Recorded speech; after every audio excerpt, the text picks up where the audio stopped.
Rajan TV ప్రేక్షకులకు నమస్తే. ఎప్పుడెప్పుడా అని ఎదురు చూస్తున్న గ్రామ పంచాయతీ ఎన్నికలు సమయం రానే వచ్చింది. సంక్రాంతి రోజే నోటిఫికేషన్, పంచాయతీ ఎన్నికలకు నోటిఫికేషన్ వచ్చేటానికి అవకాశం ఉంది. అదే ఏ రోజు అంటే జనవరి 14. సంక్రాంతి పండుగ 13, 14, 15 తేదీలు వస్తే జనవరి 14న నోటిఫికేషన్ వెలువడుతుంది. ఫిబ్రవరి 2వ వారంలో ఎన్నికలు జరుగుతాయి. 3 దశల్లో నిర్వహించాలని ఎలక్షన్ కమిషన్ భావిస్తుంది. ఈ సర్పంచ్ ఎన్నికలు అయిపోయిన తర్వాత జెడ్పీటీసీలకు, ఎంపీటీసీలకు ఒకటేసారి ఎన్నికలు నిర్వహిస్తారు.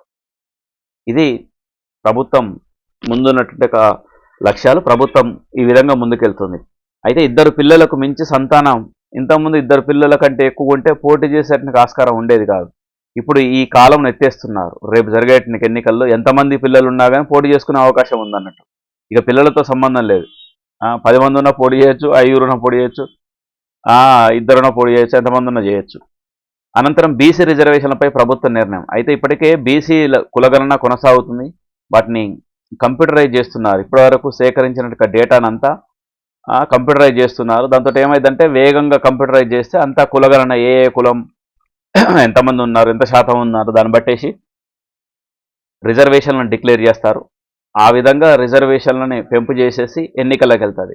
దీంతో బీసీ సర్పంచుల స్థానాలు పెరుగుతాయి. చాలా గ్రామాలు బీసీ రిజర్వేషన్లతో ఎన్నికలు నిర్వహిస్తారు.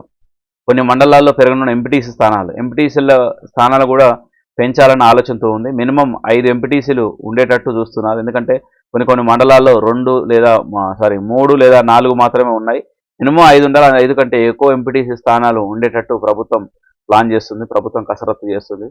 ఈ లోపల రైతు భరోసా డబ్బులు కూడా వేసేసి ఎన్నికలకు పోతారు. ఎందుకంటే మళ్ళీ కాంగ్రెస్ పార్టీ మీద వ్యతిరేకత ఉంటే ఇబ్బందులు అవుతాయి. కాబట్టి పార్టీకి నష్టం జరుగుతుంది. ఎందుకంటే గ్రామ పంచాయతీ ఎన్నికల్లో క్లీన్ స్వీప్ చేయాలి. చాలా జిల్లాల క్లీన్ స్వీప్ చేయాలన్న ఆలోచనతో రైట్ టైంలో వెళ్తుంది. ఎందుకంటే ఇటు ప్రభుత్వం నుంచి కావచ్చు, అటు రైతులు గ్రామీణ ప్రాంతాల్లో కాబట్టి ఎలాంటి ఇబ్బందులు లేనట్టుగా సమయంలోనే ఎన్నికలు నిర్వహించాలి. అటు బాగా ఏప్రిల్ మేలో అయితే మళ్ళీ అప్పుడు వరి పొలాలు ఎండిపోవటాలు అట్లాంటి సంఘటనలు కూడా జరుగుతాయి. దాంతో ప్రభుత్వ వ్యతిరేకత ఉంటుంది. ఇటు జూన్, జూలై అయితే ఆ సమయంలో కూడా రైతులు వర్షాల కోసం ఇబ్బంది పడుతుంటారు. అంతేకాకుండా వ్యవసాయ పనులు కూడా ఆల్మోస్ట్ ఎండింగ్కి వస్తాయి. ఇంకోటి ఏంటంటే జనవరి ఎండింగ్ వరకల్లా యాసంగి పంటల నాట్లు కూడా అయిపోతాయి, వరి నాట్లు కూడా అయిపోతాయి. ఇక రైతులు ఖాళీగా ఉంటారు, మంచిగా రాజకీయాలు చేసుకుంటూ కూర్చోవచ్చు. అంటే రైతుల పని ఇబ్బంది కాకుండా, వాళ్ళ వ్యవసాయం ఇబ్బంది కాకుండా ప్లాన్ చేస్తుందని చెప్పుకోవచ్చు. అయితే ఇందులో ప్లాన్ చేసేట సమయంలోనే గ్రామ పంచాయతీ ఎన్నికల్లో నిర్వహిస్తే బాగుంటుంది. ఎందుకంటే వ్యవసాయ ఇబ్బంది లేకుండా, రైతులకు ఇబ్బంది లేకుండా ఉండేటట్టు ప్రణాళికలు రూపొందిస్తుంది. అందుకే ఫిబ్రవరిలో ఎన్నికల నగారా మోగించనుంది. గ్రామాల్లో 12,867 గ్రామ పంచాయతీలు ఉన్నాయి తెలంగాణలో. 12,867 గ్రామ పంచాయతీలకు ఎన్నికలు జరుగుతాయి. దాంతోపాటు జెడ్పీటీసీలు కూడా 538 జెడ్పీటీసీలు ఉన్నాయి తెలంగాణలో. ఎంపీటీసీలు వచ్చేసి 5,817 ఉన్నాయి. వీటి సంఖ్య పెంచేటక విధంగా ప్లాన్ చేస్తుంది ప్రభుత్వం.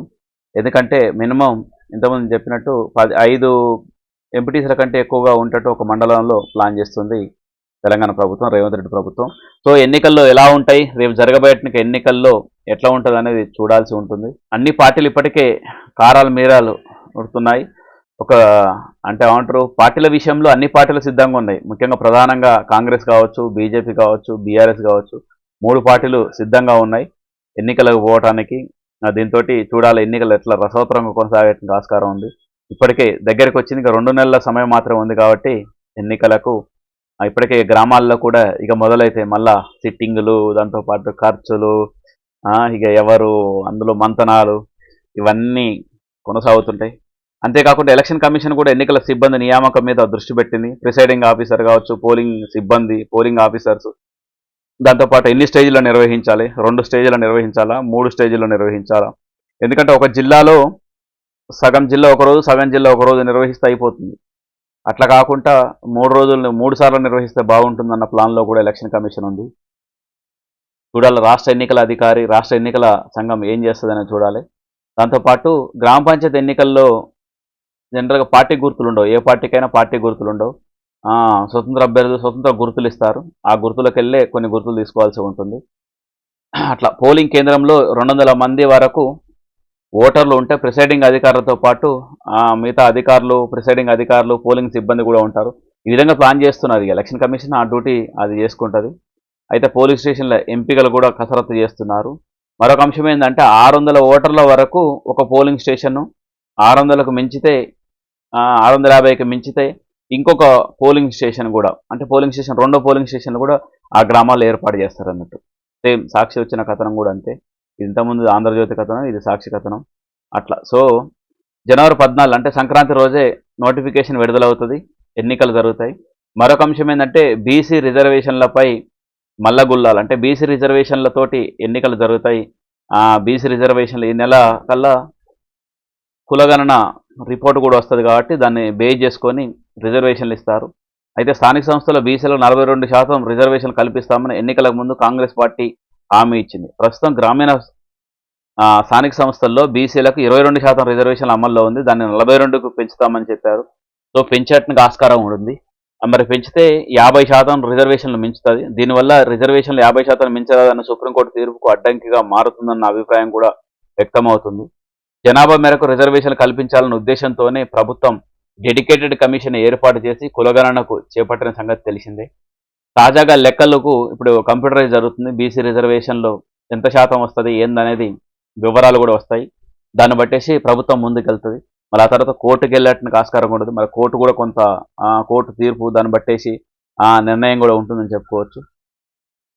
ప్రభుత్వ నిర్ణయానికి అనుగుణంగా ఎన్నికల కమిషన్ నోటిఫికేషన్ కూడా ఇస్తుంది. నోటిఫికేషన్ జారీ అయ్యాక 21 రోజుల్లో ఎన్నికల ప్రక్రియను పూర్తి చేయాల్సి ఉంటుంది. గ్రామ పంచాయతీ ఎన్నికలు అయితే 21 రోజుల్లో పూర్తి చేయాలి. అయితే జనవరి 31తో సర్పంచ్ల పదవీ కాలం మొన్నటి జనవరి 31 అంటే సుమారు 10 నెలలు అయిపోయింది అన్నట్టు. దాంతో ఎన్నికల కమిషన్ ఎలక్షన్ నిర్వహించేందుకు సిద్ధమవుతుంది. ప్రభుత్వం వచ్చేసి బీసీ రిజర్వేషన్ల గురించి వెయిట్ చేస్తుందని చెప్పుకోవచ్చు. దీంతో పాటు ఎంపీటీసీలు, జడ్పీటీసీలు, ఎంపీపీలు, జడ్పీ చైర్పర్సన్ పదవీ కాలం కూడా ముగిసింది. అంతా జరిగిపోయింది. ఇట్లా ఈ విధంగా రాష్ట్రంలో మొత్తం 12,751 గ్రామ పంచాయతీలు ఉన్నాయి. వీటి సంఖ్య కూడా పెరిగింది కాబట్టి అన్ని కలిపేసి 12,876, 67 ఎంత ఉన్నాయి. దాంతోపాటు 538 జడ్పీటీసీలు, ఎంపీటీసీల స్థానాలు కూడా కొన్ని పెరిగేట ఆస్కారం ఉంది. ఇది స్థానిక సమరం మొదలవుతుంది.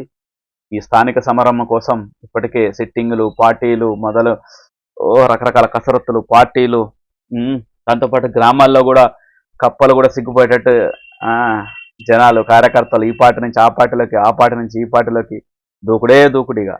సో ఇప్పటి నుంచి ఖర్చులు, మందులు, పార్టీలు, కోళ్ళు, గొర్రెలు, ఆటపోతులు ఇక దిగుతూనే ఉంటుంటాయి. సో ఇక కోళ్లకు, మందుకు, ఆటలకు మస్తు డిమాండ్ ఉంటుంది. ఈ 2 నెలల కాలంలో మొత్తం గ్రామాలలో మొత్తం గుమ్మగుమ్మలాడే వాసనలు, ఎన్నికల సంబరం, కొట్టుకోనుడు, పోలీస్ స్టేషన్ల కేసులు ఇవన్నీ మొదలవుతాయని చెప్పుకోవచ్చు. చూద్దాం, అంత ప్రశాంతంగా జరగాలని ఆశిద్దాం.